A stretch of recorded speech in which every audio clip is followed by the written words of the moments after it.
Doctor, quisiera preguntarle primero por esta frase que ha dicho por segundo día consecutivo el ministro París respecto a que estamos viendo una leve mejoría en las cifras. Quiero saber si usted coincide y si eso se ve en la práctica en los hospitales.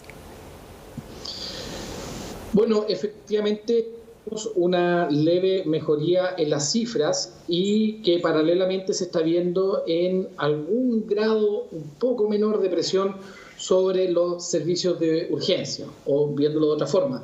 Esta menor presión de los servicios de urgencia se está visibilizando a través de una leve mejoría en la presión de los casos. Ahora, la verdad que estas mejorías, no quiero, digamos, echarle a perder la celebración a nadie, pero estas mejorías son bastante leves y en realidad necesitamos un poco más de tiempo para ver si esto realmente es una mejoría puntual o de verdad hay una tendencia en el tiempo. Ya tenemos que recordar, digamos, que nosotros ya fuimos víctimas de una celebración anticipada y sabemos lo que pasó después. Entonces, la verdad que tenemos que esperar. Y esto es principalmente porque a pesar de que tenemos probablemente una baja en los casos de las últimas semanas, de lo que se llama el promedio acumulado de móvil de la última semana, la verdad que todavía la presión sobre los centros asistenciales y específicamente en las unidades de cuidado intensivo es muy alta. Tenemos una ocupación sobre el 90%, lo que ya nos habla de una saturación como tal, y tenemos una cantidad muy alta de casos activos, lo que genera que todavía hipotéticamente podamos tener una masa muy alta de pacientes nuevos. Entonces, la verdad es que a pesar de que tenemos estos atisbos de mejora, todavía no sabemos lo que pasa. Tenemos que recordar que las lluvias que comenzaron hace algunos días atrás, recién en una semana más vamos a tener el resultado de esas concentraciones de personas que se generan por la misma lluvia. Entonces, la verdad es que a pesar de que tenemos buenas noticias, en eso lo compartimos, es demasiado pronto para poder saber si esto es una tendencia o es algo puntual.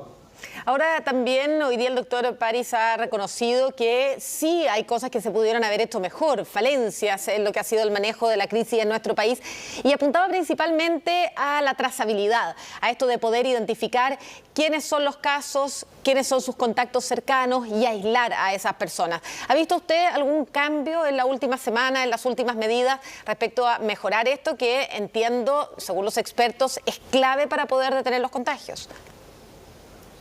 Sí, yo creo que es una clave con C mayúscula, destacado, negrito y subrayado, y es principalmente porque es la forma de poder combatir la pandemia del coronavirus, no solamente en nuestro país, sino ha quedado demostrado en todo el mundo.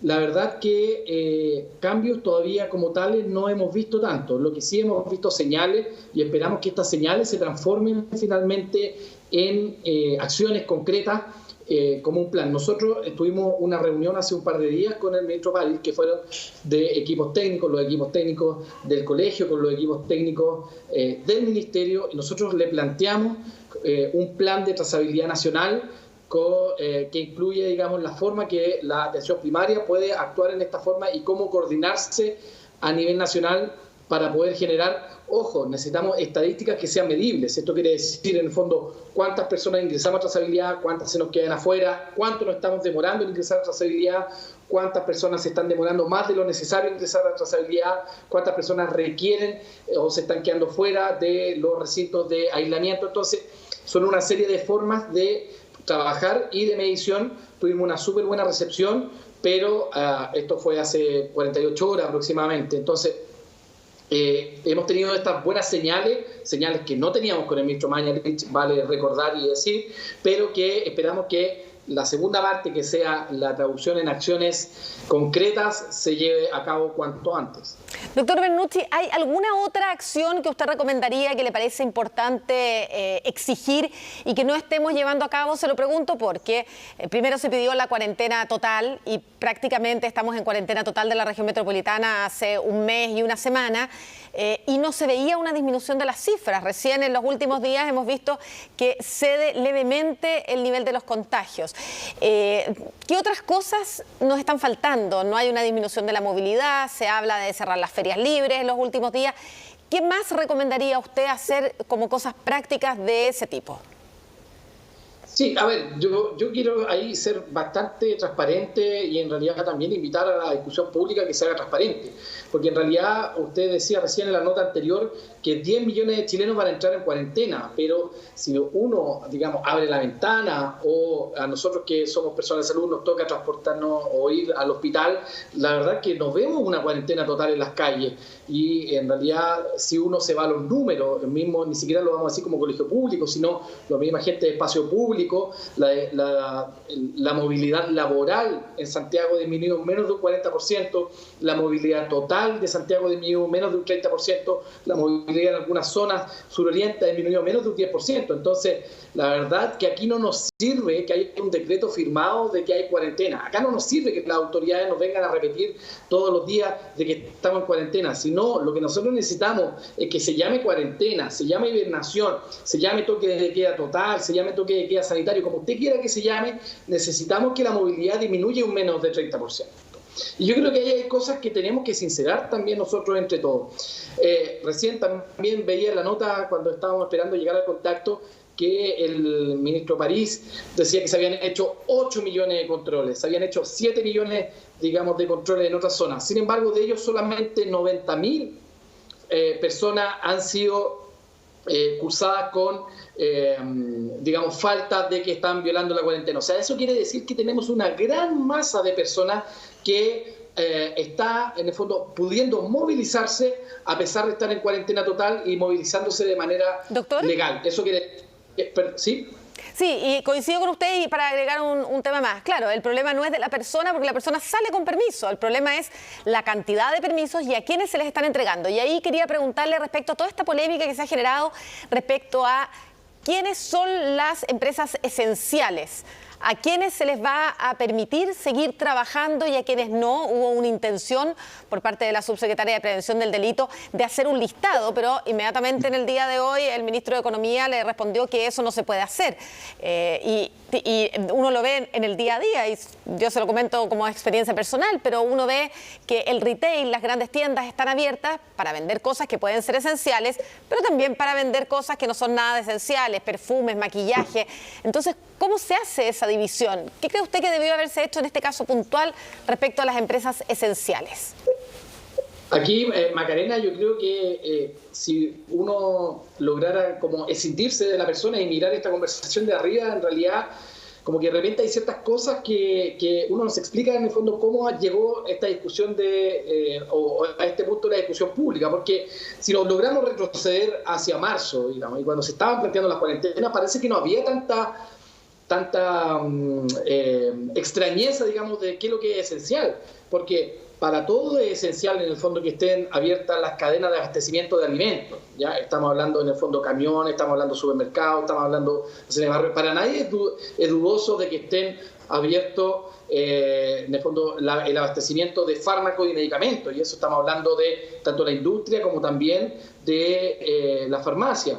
Para nadie es dudoso que tienen que estar abiertos los centros de salud. ¿Ya? Entonces, en eso yo creo que no hay problema en equivocarse. El problema está cuando empezamos con estos tecnicismos, que pareciera que los tecnicismos, más que aclarar, quieren oscurecer el panorama para que justamente no se haga. ¿Ya? Y en realidad, aquí lo que tenemos que tener claro, en el fondo, es cuál es nuestro objetivo. Si el objetivo es mantener la economía a 3 y a 4, efectivamente las palabras del ministro Palacio pareciera que encuentran un tono, pero acá si lo que queremos es realmente disminuir la movilidad para disminuir los casos, yo creo que no hay tanta duda en referente a eso. Entonces yo creo que cuando la discusión pública no tiene claro cuáles son los objetivos de lo que queremos, en el fondo, como sociedad, yo creo que empiezan estos bemoles y estas discusiones que pareciera que no están tan claras, pero yo creo que teniendo claro los objetivos se aclara mucho más la respuesta referente a su pregunta. Claro, y transparentar también cuáles son realmente, como dice usted, los objetivos, las metas que hay detrás, cuáles son las prioridades que están en las políticas públicas que se toman, porque hoy día uno puede comprar lo que quiera, no necesariamente lo esencial, sino incluso lo suntuoso también lo puede comprar si es que quiere y ya está todo funcionando. ¿Usted coincidirá, doctor, conmigo en eso? Sí, claro, y ahí justamente hay otra discusión, hay una segunda parte de la discusión técnica que justamente era qué era lo mejor para el país o qué es lo que es mejor para la economía. Porque justamente tenemos economistas de renombre, como Andrea Repeto, que hace algunos días dijo de que si hubiéramos cerrado 15 días de forma efectiva, estamos hablando de una movilidad menos del 20%, que es casi una hibernación total solamente con los supermercados y las farmacias abiertos, eso le hubiera costado 4 puntos al PIB. En cambio, con esta cuarentena interminable de 5 semanas, media laxa, donde se supone que estamos en cuarentena, pero no estamos en cuarentena, con la economía funcionando al 3 y al 4, hemos perdido 7 puntos del PIB. Entonces, justamente incluso las medidas que se han hecho para no dañar la economía, finalmente la han dañado más, sin más encima lograr los objetivos sanitarios. Entonces, la verdad que justamente tal como conversamos hace algunos días con algunos medios, estamos en el peor de los escenarios. Estamos una quinta semana, entrando a una sexta semana de cuarentena con una disminución de casos sumamente leve y con una economía terriblemente dañada. Entonces, la verdad que ni siquiera hemos logrado el objetivo económico ni hemos logrado el objetivo sanitario. Entonces, yo creo que aquí hay que sentarse, yo creo que aquí los ministros tienen que escuchar la evidencia, tienen que escuchar a las personas que saben, porque finalmente no estamos haciendo ni fu ni fa.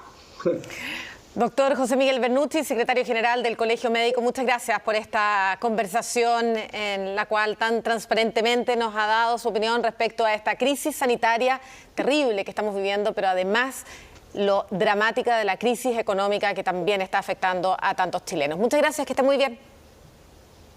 Muchas gracias, Maga.